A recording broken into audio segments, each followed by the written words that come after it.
A very good morning, students. And today we are going to discuss about the chapter number 5, right. And today we are taking a new topic from this chapter, where do rights come from. Students, do you know in the previous video we have already discussed about the meaning of rights and the introduction of rights and the definition of right. Today we will continue our topic, where do rights come from. कहने का मतलब कि भाई ये जो अधिकारों की हम बात कर रहे हैं, ये अधिकार आते कहाँ से हैं। टॉपिक का नाम ही यही है कि ये अधिकार हमको कहाँ से मिले, ये कौन सी जगह है जहाँ से अधिकार हमको मिलते हैं। अब देखिएगा, इस टॉपिक को समझने से पहले हमको ये भी पता है कि जैसे हमारे यहाँ फंडामेंटल राइट्स हैं, कुछ हमारे पास नेचुरल राइट्स हैं, कुछ हमारे पास लीगल राइट्स हैं, कुछ हमारे पास राइट टू लाइफ है, राइट टू प्रॉपर्टी है, राइट टू इक्वालिटी है। ये सब अधिकारों की कैटेगरीज आती है, लेकिन ये अधिकार वास्तव में आते कहाँ से हैं। तो देखिएगा, इस अधिकार को, इस टॉपिक को समझने के लिए हमको ये भी समझना पड़ेगा कि पहले जो थ्योरिस्ट थे, थ्योरिस्ट का मतलब जो आपकी पॉलिटिकल थ्योरी की बुक है बेटा, तो इसमें चाहे इक्वालिटी हमने पढ़ा, चाहे लिबर्टी हमने पढ़ा, चाहे सोशल जस्टिस पढ़ा, इन पॉइंट पर जिन जिन राइटर ने, बहुत बड़े बड़े फिलोसफर ने अपने व्यूज रखे, अपने विचार रखे, उनको हम कहते हैं बेटा थ्योरिस्ट। अर्थात वो क्या होते हैं, इस सैद्धांतिक पर विचार करने वाले होते हैं। उनको हम ग्रेट फिलोसफर भी कह सकते हैं, ग्रेट स्कॉलर भी कह सकते हैं, पॉलिटिकल थिंकर्स भी कहते हैं। किसी ने इक्वालिटी की डेफिनेशन दी है, किसी ने लिबर्टी की दी है। तो ये सभी जो राइटर्स होते हैं, इनको हम थ्योरिस्ट बोलते हैं। तो देखिएगा, look at the whiteboard, the first line is in the 17th and 18th century. ये बात हम कर रहे हैं जब 17वीं और 18वीं शताब्दी की। तो 17वीं और 18वीं शताब्दी के लोगों का मानना क्या था, वो क्या मानते थे कि where do rights come from, कि ये अधिकार हमको कहाँ से मिले। तो देखिएगा, उस समय 17वीं और 18वीं सेंचुरी में जो पॉलिटिकल थ्योरिस्ट होते थे, वो argued that rights are given to us by nature or God। कितनी इंटरेस्टिंग बात है।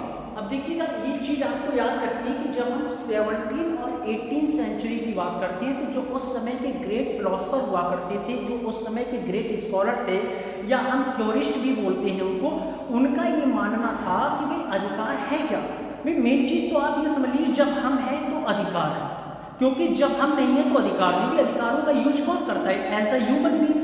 तो 17वीं और 18वीं शताब्दी के जो विद्वान हुआ करते थे, उन लोगों की एक मेंटलिटी थी कि भाई ये जो राइट्स हैं, ये हमको किसने दिए, साथ लिखा हुआ है rights are given to us, कि अधिकार हमको मिले हैं या दिए गए हैं, किसके द्वारा, बाय नेचर और गॉड। इनका ये मानना था कि जब व्यक्ति का जन्म होता है तो ये अधिकार हमारे साथ ऊपर से ही आते हैं, अर्थात ईश्वर ने हमको दिया है, प्रकृति ने दिया है, अर्थात ये अधिकार हमारे क्या होते हैं, जन्मजात अधिकार होते हैं। तो इन लोगों का 17 और 18 सेंचुरी में लोगों का मानना था कि जो राइट है वो कौन देता है इनको, या तो प्रकृति देती है, या ये गॉड के द्वारा हमको मिला हुआ एक गिफ्ट है। क्या राइट कौन मानता था, ये 17 एंड 18 सेंचुरी के जो भी फिलोसफर थे।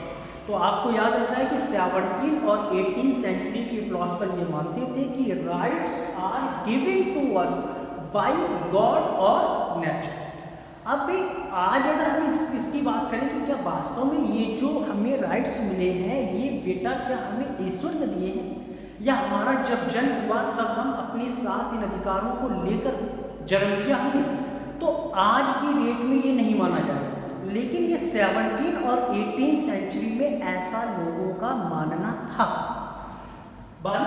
This mean that rights were not conferred bye a ruler और अ सोसाइटी। देखिएगा, वर्ड्स पे ध्यान दीजिएगा, यहाँ पे लिखा हुआ है कि कुछ लोगों, इसका मतलब ये हुआ कि जो अधिकार है, राइट्स है, were not conferred bye a ruler, जो यहाँ पे शासक है, रूलर मीन्स शासक, या जो यहाँ पे सोसाइटी है, शासक और सोसाइटी के द्वारा हमको ये अधिकार नहीं दिया गया है, बल्कि इनका मानना ही क्या था कि rights are given to us by nature और गॉड। हमें किसी राजा ने, हमें किसी शासक ने, हमें किसी सोसाइटी ने कोई अधिकार नहीं दिया।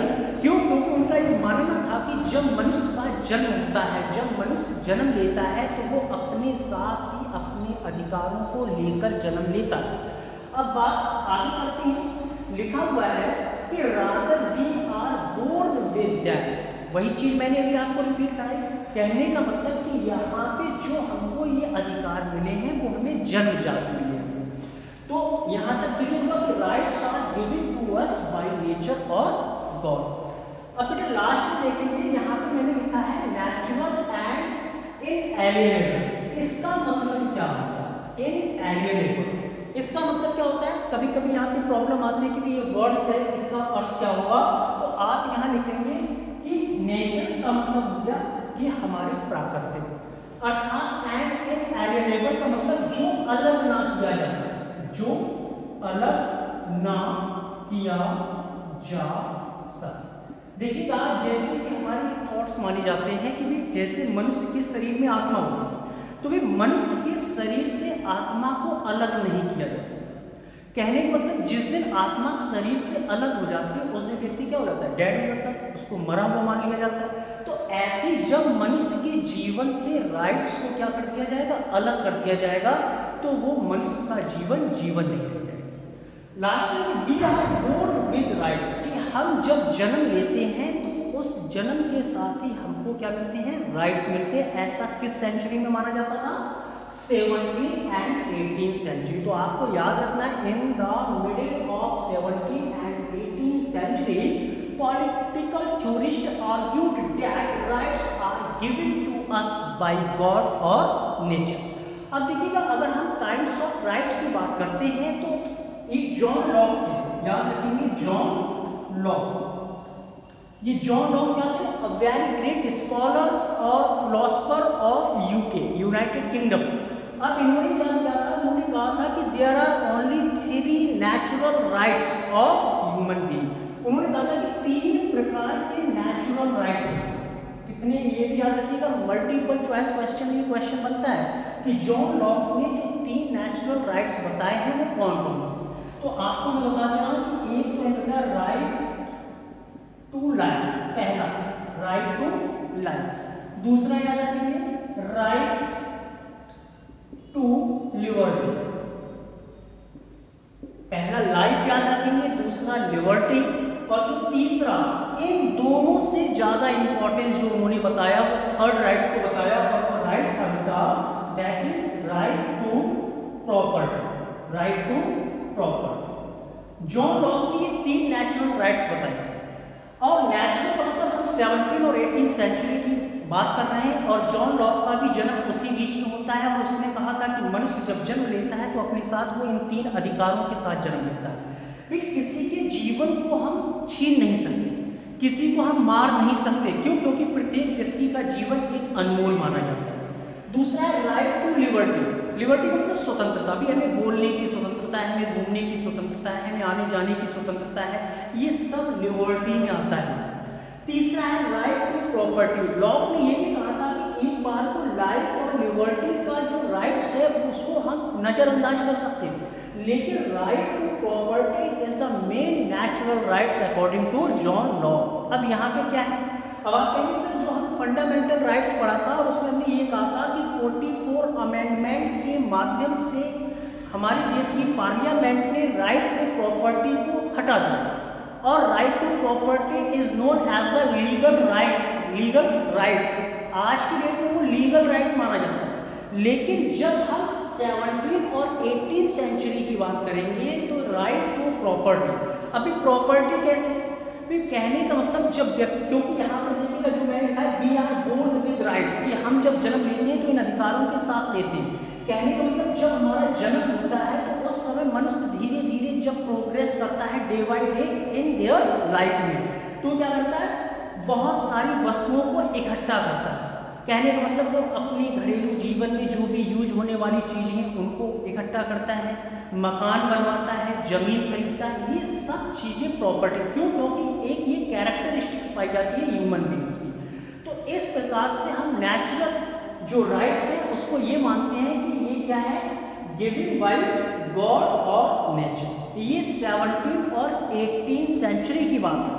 बट इन रिसेंट ईयर्स, आज की अगर हम बात करते हैं कि भाई right, where do rights come from, तो ये वाला टोटल टॉपिक है बिल्कुल रॉन्ग हो जाएगा। क्यों? क्योंकि आज ये नहीं माना जाता है कि भाई जो हमारे राइट्स हैं उसको नेचर ने या गॉड ने दिया। कुछ राइट ऐसे होते हैं जो नेचुरल होते हैं और कुछ राइट ऐसे होते हैं जो सोशल होते हैं, कुछ राइट ऐसे होते हैं जो पॉलिटिकल राइट कहलाते हैं। लेकिन आज की डेट में क्या होता है, for example as you know that there are only 6 types of fundamental rights included in our Indian constitution. Right to equality, right to freedom, ये सब हमने 6 आपको बताए थे, जिसमें राइट टू प्रॉपर्टी जो था वो 44 अमेंडमेंट के माध्यम से डिलीट कर दिया गया। आज अगर हम रिसेंट ईयर्स की बात करेंगे तो ये जो हमारा टोटल थ्योरी है ये रॉन्ग मानी जाएगी। आज की डेट में जो भी हमको राइट्स प्रोवाइड किए गए हैं, या तो वो हमारी कॉन्स्टिट्यूशन के माध्यम से हमको मिले।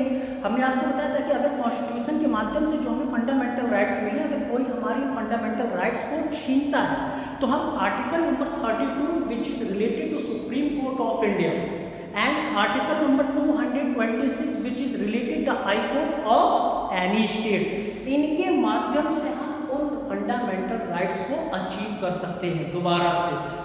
आज राज्य के माध्यम से, सरकार के माध्यम से, समाज के माध्यम से, यहाँ तक कि एक इंटरनेशनल ऑर्गेनाइजेशन है यूएनओ, सुना ही होगा आपने, कभी थी स्थापना 24 अक्टूबर 1945 को। तो आज की डेट में रिसेंट ईयर्स में ये जो मेथड है बिल्कुल रॉन्ग होगा, लेकिन हमको ये पढ़ना है कि भाई स्टार्टिंग से हम लेके चल रहे हैं कि भाई ये जो राइट्स हैं आते कहाँ से। तो 17 और 18 सेंचुरी में लोगों का मानना था कि ये हमारे लिए नेचर और गॉड के माध्यम से मिलते हैं, लेकिन रिसेंट ईयर्स में इसको हम नहीं मानते, बल्कि ये मानते हैं कि जो आज राइट्स हमको दिए गए हैं वो कहीं ना कहीं स्टेट से, कॉन्स्टिट्यूशन से हमें मिले हैं। और क्यों? क्योंकि आज जो ह्यूमन बीइंग्स है, जो मानव प्राणी, क्योंकि हमने कहा था आपसे कि अकॉर्डिंग टू अरिस्टोटल, अरस्तु का नाम सुना ही, उसने क्या कहा था कि human being is a social being, कि जो मनुष्य प्राणी होता है वो एक सामाजिक प्राणी होता है। और समाज में रहने के नाते आज जो हम कैटेगरीज को डिवाइड करते हैं राइट्स की, तो उसमें हम सोशल राइट भी बोलते हैं, ह्यूमन राइट भी बोलते हैं, फंडामेंटल राइट भी बोलते हैं।